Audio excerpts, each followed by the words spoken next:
Hello বন্ধুরা, আমরা একটা নতুন গল্পের চ্যানেল ক্রিয়েট করেছি। আমাদের চ্যানেলের নাম বং স্টোরিজ।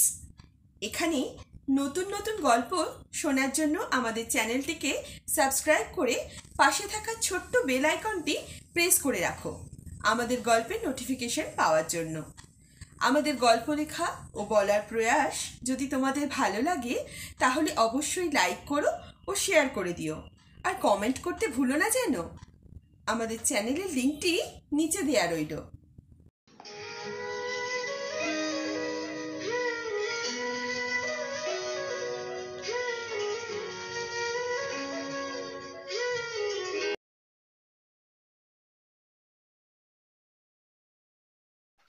আমার পাশের বাড়ির একটি মেয়ে, নাম তনয়া, আর আমার নাম শুভ। তনয়া আর আমি খুব ভালো বন্ধু, বলতে পারেন একজন আরেকজনকে ছাড়া চলতেই পারি না। হঠাৎ একদিন আমি তনয়াকে ইয়ার্কি মেরে বললাম, তনয়া, আমার তোকে খুব ভালো লাগে রে। শোন শুভ, আমি তোকে ভালোবাসতে পারবো না, তুই শুধু আমার ভালো বন্ধু। এই কথা বলেই চলে গেল। এইভাবেই দিন যেতে লাগলো, কিন্তু ও আমাকে তো ভালোবাসে না, কি যে করি। এই বলতে বলতে তনয়ার ফোন। কিরে, কি করছিস? এই যে তোরই কথা ভাবছিলাম। চুপ কর। খেয়েছিস? না রে, তুই খেয়েছিস? হ্যাঁ খেয়েছি। তুই তাড়াতাড়ি খেয়ে মাঠে চলে আয়। আচ্ছা ঠিক আছে। এটা বলেই লাফাতে লাগলাম। ভাবলাম ওর মনে হয়তো আমার জন্য ভালোবাসা জেগেছে, তাই তাড়াতাড়ি খেয়ে মাঠে চলে গেলাম। গিয়েই বললাম, কি রে, এত তাড়াতাড়ি আসতে বললি যে? সামনেই আমার এক্সাম রে, তাই খুব টেনশন হচ্ছে রে। ও তুই কোনো চিন্তা করিস না, তুই যদি ফেলও করিস তাহলে আমি তোকে বিয়ে করে নেবো। এটা বলেই আমি হাহা করে হাসতে লাগলাম। কিন্তু এরপর যা ঘটলো তা আমি কেন, আমার চোখও বিশ্বাস করতে পারলো না।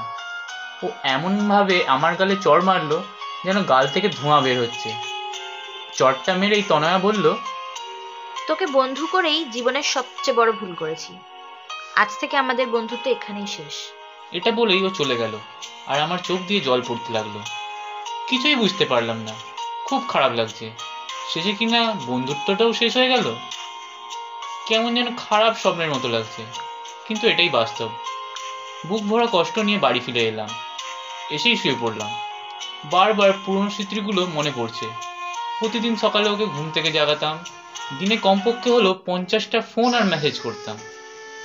তবে আমাদের বন্ধুত্ব শেষ হলেও আমি ওকে আগের মতোই ফোন করতাম, কিন্তু ও খুব বিরক্ত ফিল করতো। তারপরও আমি কথা বলতে চাইতাম। হঠাৎ একদিন একটি কফি শপে দেখলাম তনয়া একটি ছেলের সঙ্গে কথা বলছে। সেটা দেখে আমার খুবই খারাপ লাগলো, তাই বাড়ি ফিরে এলাম। এসেই তনয়াকে কল করলাম। ও ফোন রিসিভ করলো। তনয়া, আমার খুব বুকে লাগছে রে। ব্যথা করা ভালো, এখন আমাকে আর ডিস্টার্ব করিস না, কাল আমার এক্সাম। কি করি বলতো এখন? জানি না, এখন আমাকে আর ফোন করবি না প্লিজ, আমার কিছুই পড়া হয়নি। কোনো ওষুধ থাকলে দে না রে। আমার কাছে ওষুধ কোথায় পাবো? উফ প্লিজ শুভ, আমাকে আর ডিস্টার্ব করিস না, তুই যা পারবি তাই কর। আর লাস্ট একটা কথা, ভালোবাসিস? শুভ, এসব কথার কোনো মানেই হয় না। শুধু তোর অনুরোধে আমি তোর সাথে সেকেন্ড বার ফ্রেন্ডশিপ করেছি, তাই যা বলবি একটু ভেবে বল। থ্যাঙ্কস তানিয়া, রাখি এবার। ওকে রাখ, ভবিষ্যতে আর যেন এমন কথা আর বলবি না। ওকে। ফোনটা কেটে দিল। একসময় তানিয়া মেয়েটা সারাক্ষণ আমার খবর নিত, কিন্তু এখন আর নেয় না। আর জিজ্ঞাসাও করে না কিরে কেমন আছিস, এমনকি ঠিক করে কথাও বলে না। হঠাৎ আমার বুকের যন্ত্রণাটা আরো বাড়তে লাগলো, তাই বিছানায় শুয়ে পড়লাম। খুব কষ্ট হচ্ছে।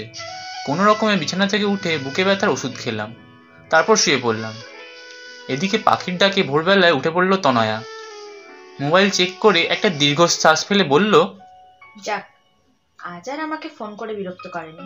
পড়ায় মনোযোগী হয় তনয়া, কিন্তু হঠাৎ করেই মনটা যেন কেমন কেমন করছে। বাট তবুও ভালো, শুভ তো ওকে আর জ্বালাচ্ছে না। আর ভাবে ছেলেটার কোনো কমন সেন্স নেই, যখন তখন আমাকে ফোন করে ডিস্টার্ব করে। কয়েক ঘন্টা কেটে গেল, কিন্তু তনয়ার ফোনে কোনো ফোন আসছে না। হঠাৎ মোবাইলের মেসেজ টোনটা বেজে উঠল। তনয়ার খুব ভালো লাগলো, কিন্তু মেসেজটা অন করে হতাশ হয়ে গেল। দেখলো কাস্টমার কেয়ার সার্ভিস থেকে এসেছে। সিম কোম্পানিকে কয়েকশো গালাগালি দিল তনয়া।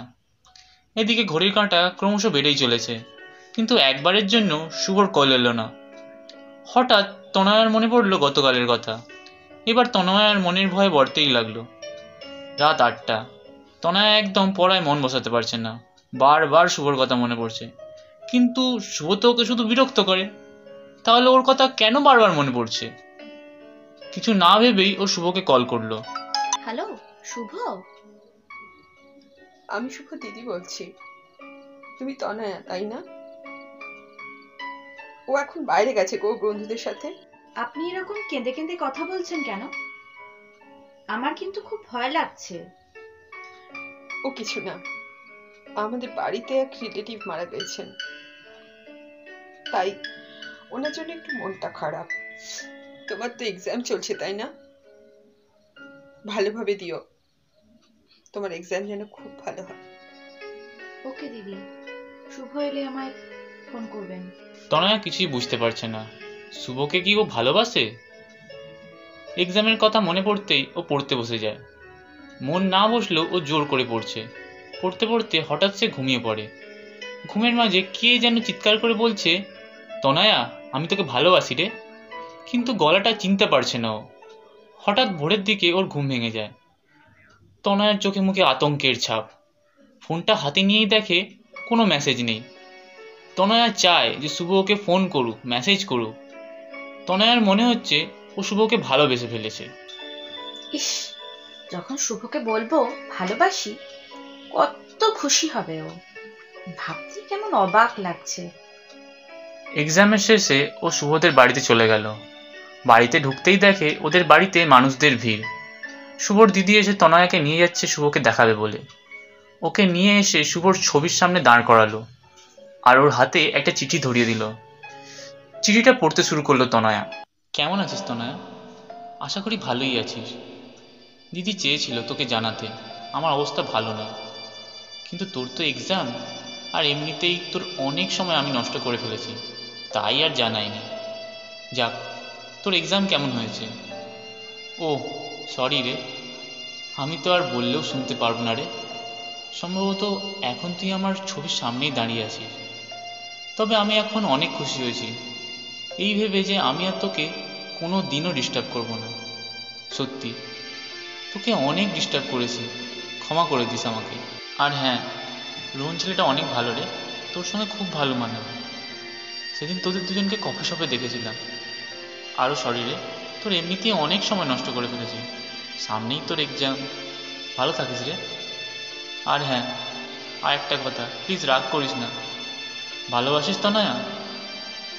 ও আবারও সরি রে, আর জীবনে বলবো না। এই দেখ কান ধরছি। তনয়া ধপ করে বসে পড়লো আর চিৎকার করে কাঁদতে লাগলো, আর বলতে লাগলো, শুভ, হ্যাঁ শুভ, ফিরে আয়।